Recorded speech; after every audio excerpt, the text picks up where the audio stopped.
السلام علیکم۔ بسم اللہ الرحمن الرحیم۔ حضرت ابراہیم علیہ السلام کا قبیلہ۔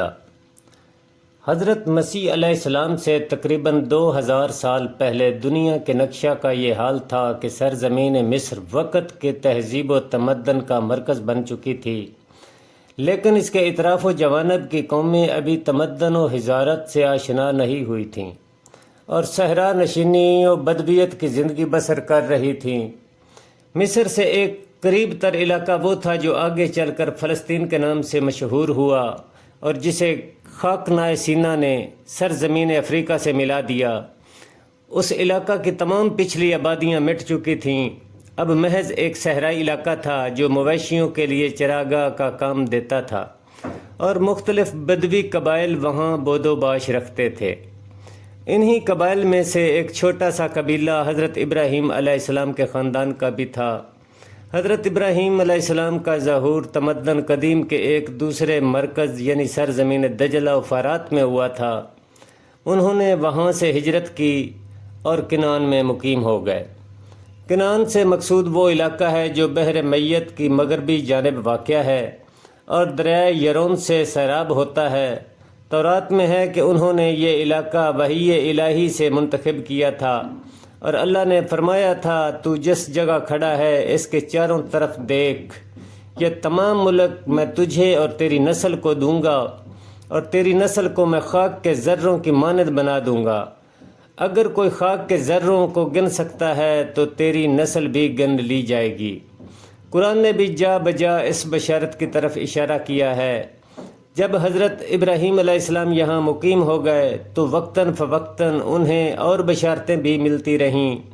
ان تمام بشارتوں کا ماحصل یہ تھا کہ اللہ نے انہیں امتوں کا پیشوا، نسلوں کا مورث اور بادشاہوں کا جد بنایا ہے اور ان کی نسل کو اپنی برکتوں کے لیے چن لیا ہے۔ جب تک ان کی نسل ظلم و ضلالت سے آلود نہ ہوگی، وعدہ کی برکتوں کی مستحق رہے گی۔ یہ بشارتیں اس خاندان میں اللہ کا عہد سمجھی جاتی تھیں، یعنی اللہ کا وعدہ جو کبھی ٹل نہیں سکتا۔ خاندان کا ہر بزرگ اسے محفوظ رکھتا اور پھر اپنے وارث کو اس کی وصیت کرتا۔ یہ عہد دو باتوں پر مشتمل تھا، ایک یہ کہ نسل ابراہیمی اللہ کے دین پر قائم رہے گی اور اس کی دعوت دے گی، دوسری یہ کہ اللہ اسے برکت دے گا اور اس کی دعوت کامیاب ہوگی۔ قرآن نے ان تمام بشارتوں کا جا بجا ذکر کیا ہے۔ چنانچہ سورہ بقرہ کی آیت 124 اور سورہ ہود کی آیت 71 میں دو بشارتیں گزر چکی ہیں۔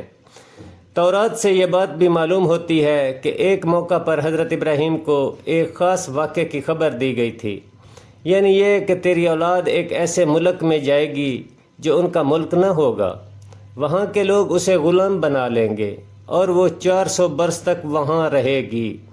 حضرت ابراہیم علیہ السلام سے حضرت اسماعیل اور حضرت اسحاق پیدا ہوئے۔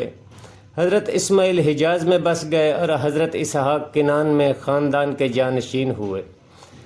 حضرت اسحاق سے یعقوب علیہ السلام پیدا ہوئے۔ یہ پہلے ہاران گئے تاکہ اپنی خالہ زاد بہن سے نکاح کریں، پھر 20 برس کے بعد کنعان واپس آئے اور وہیں مقیم ہو گئے۔ تورات میں ہے کہ اللہ نے نسل ابراہیمی کا عہد ان سے تازہ کیا تھا اور قرآن اس کی تصدیق کرتا ہے۔ فلسطین کے تمام علاقہ کی طرح حضرت یعقوب علیہ السلام کے خاندان کی زندگی بھی بالکل بدویانہ زندگی تھی۔ مویشی چراتے تھے اور ان کے گوشت، اون اور دودھ پر گزارا کرتے تھے۔ لیکن اس علاقے سے تھوڑے فاصلے پر مصر کی سرزمین تمدن و حضارت میں شور آفاق ہو رہی تھی اور ایک بڑی مملکت کی پائیگاہ تھی۔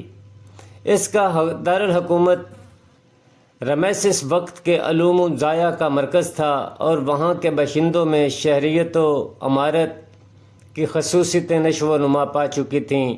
جیسا کہ قاعدہ ہے، مصر کے لوگ اپنے آپ کو متمدن اور ترقی یافتہ سمجھتے اور اطراف و جوانب کے بدویوں کو حقارت کی نظر سے دیکھتے۔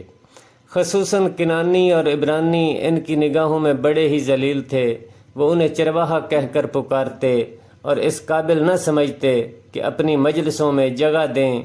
یہ بات بھی ان میں عام تھی کہ کوئی مصری کنانی کے ساتھ ایک دسترخوان پر بیٹھ کر کھانا نہ کھاتا، اور مصر کے دیہاتی بھی انہیں اس درجہ برا سمجھتے کہ اپنی آبادیوں میں ان کا بسنا گوارا نہ کرتے۔